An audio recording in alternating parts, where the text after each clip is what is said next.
if you were a Borough fan, at what point in this season, if we are still top, would you be realistically thinking that automatic promotion is on the cards? Too many people getting far too excited early on thinking we've already made it.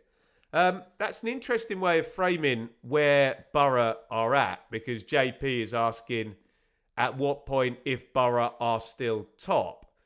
I will answer that, but JP, if the question was at what point would I be potentially optimistic about a Borough promotion, I'd actually say right now, for a few reasons.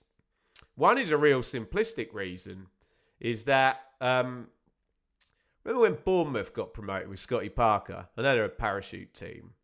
They had a brilliant start to the season, and then they were really not very good. And do you remember West Brom under Slaven Bilic? Okay, we'll say there was a worldwide pandemic that split that season into two parts. But West Brom put loads of points on early and then kind of stumbled over the line. So the point I'm making is that just simplistically from maths, the way that league tables work, the more you do earlier in the season, the more margin for error you allow yourself later in the season. And Borough have already put 13 points on the board. So if I can do some very, very basic maths, imagine you need 73 points to get in the playoffs. That means Borough need another 60 points from 41 games. So already you would say a decent side will do that, won't they? Which would put Borough straight in the playoffs. So you do start to map these things out where teams have good starts, and you say, how bad would you have to be now to not get in the playoffs? And you kind of reverse engineer the question a little bit, especially if someone's got like 20 points from the first 10 games, which Borough could very well do, couldn't they? Borough scores 7 points in the next 5 games. What's that? 1 win, 4 draws, 2 wins, 1 draw across 5 games. You can have a couple of defeats in there as well. You know, then it starts to look like 36 games and 45 points or 43 points to go with the example we were just using. So you do get to a point where a good start really puts you in a position where you can tail off, and it puts other people. For example, take my team Ipswich. Got to make up 7 points on Borough in the remainder of the season. And okay, there's loads and loads of games to go. You know, they could be past Borough by the end of the month. But, you know, you start to look at these things with the hot start. So the first thing I would say is that. And then you start to look at the squad and the manager. But let me just address very clearly JP's point about automatic and being top. Look, if Borough are top anywhere near Christmas, anywhere near, even like as we go into December, I don't know what that'd be, probably like round 18 or 19 or something of that matter. Do you know what? I could probably look that up right here, right now, if I'm quick enough on the draw and can talk at the same time. Yeah, I've done this before, haven't I? First round in December is round 19. And there you go. Borough go to Hull. If they're top of the table going into that, then you're like, okay, automatic is on. But that there's a big caveat to that, because it's not just about being top. If, for example, all 3 of the year 1 parachute teams and, say, Birmingham and Sheffield United had all mobilised, and there was a big bunch of teams not far behind them, you'd say, well, okay, they're top, but look at the traffic. Whereas, if you're in an automatic promotion race, you only want 2 teams involved in it, don't you? Because then, even if you lose the 2-horse race, you're still getting automatic. Whereas 3, 4 is a problem. You know, that's where teams are taking points off of one another. So that's to answer the question specifically. But yeah, looking at the squad and looking at the manager, I mean, a good way to do this is if we look at the last side that Borough put out and said, can they ride that out until at least Christmas to get there? I mean, straight away you would say, look at the back 3, Lenihan, Jones, Ayling. You would say experience, you know, championship wise and back 3, great. You'd also say that about Britton and Target, the wing backs. Yeah. So across a back three and wing backs, if you're optimising at the back for experience and leadership, great, big tick in the box, Borough. Then Hackney and Morris. Okay, here's one for the comments. Is there a better kind of duo in central midfield? I know you can probably put together from the year one parachute team some better duos on paper, but this isn't a duo on paper, is it? This is players that have played a season together and, just dovetail really, really well. And then if you look up the front end, Conway, can we get a breakout? Can we get 20 goals out of Conway? Yeah, that could happen. He can also drop into the 10 as well, so he's very versatile.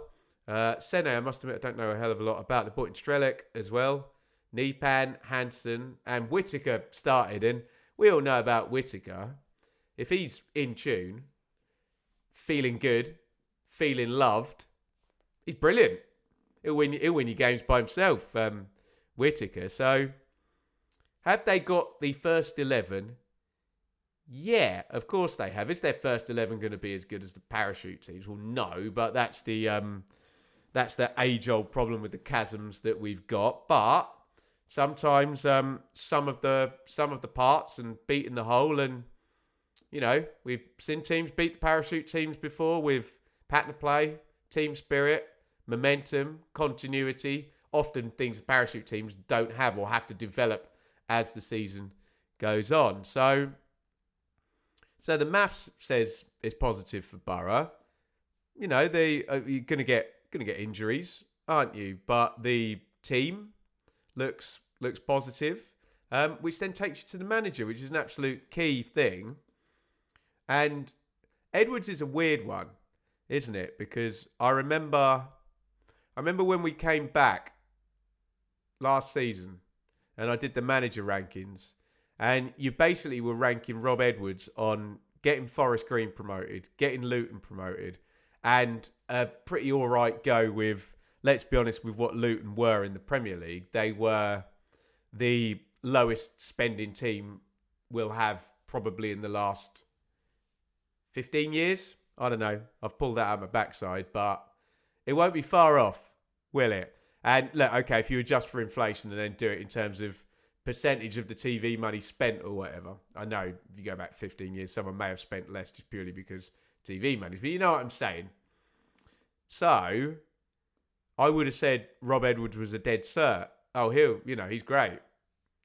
Look at the CV. He's never really failed anywhere if you don't accept the premise like me that finishing 18th with Luton in the Premier League is a massive failure. I don't think it is really, is it? But then we had what happened last season, and now he's back, and he looks like he's got his mojo, doesn't he?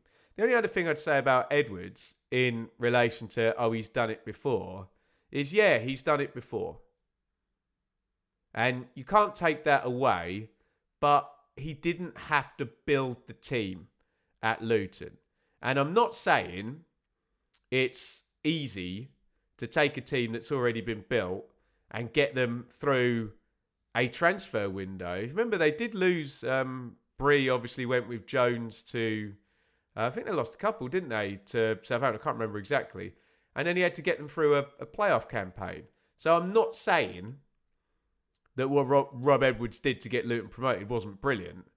But it's obviously easier to, I don't know, we have to debate it. But I think there's more stock in building a team and then getting them through a promotion season than taking a team. It's a good debate, isn't it? You could argue that if you've built the team, there's A, more time, and B, it's got more of your fingerprints over it. But he's starting to build something again. And as we've said many, many times, this could open up this season, couldn't it? Borough's not a dark horse. Steve Gibson always pushes, stadium-wise, fan-wise, history-wise, in terms of the Premier League years, certainly the early Premier League years with, Brian Robson and Steve Gibson and Juninho and Steve McLaren and whoever, Gareth Southgate at the end there. doesn't have the feel of a team that's not a Premier League team. But then, unfortunately, when you look at the numbers, I think they've only been up like one season out of the last 10 or 15, haven't they? But, yeah, could be on for Borough. And, I mean, look, put it this way. What would we be sat here saying? And I know this would be a hell of a start, but take 5 games and 13 points, which is outstanding. It could only be better if they'd won the last game against Preston. It'd be perfect, wouldn't it? 5 wins for 5. But, okay, take 2 points off that. Say they get 11 points from the next 5 and they've got 24 points from 10. They will be like a shoo-in at that point to at least be in the playoffs, won't they? Shoo-in. And I know Borough fans will say, yeah, okay, playoffs are the playoffs, and Akbar, Marcher, Ramsey, Carrick, and they didn't get through. The year that Rob Edwards got up, actually, although he avoided Borough in the semis because Luton played Sunderland. But yeah, I think it's on for Borough. So as much as the question says too many people getting far too excited early on thinking we've already made it, well, yeah, there may be some people getting overexcited, but I don't think it's unreasonable to get excited about Borough. Let me know your thoughts in the comments.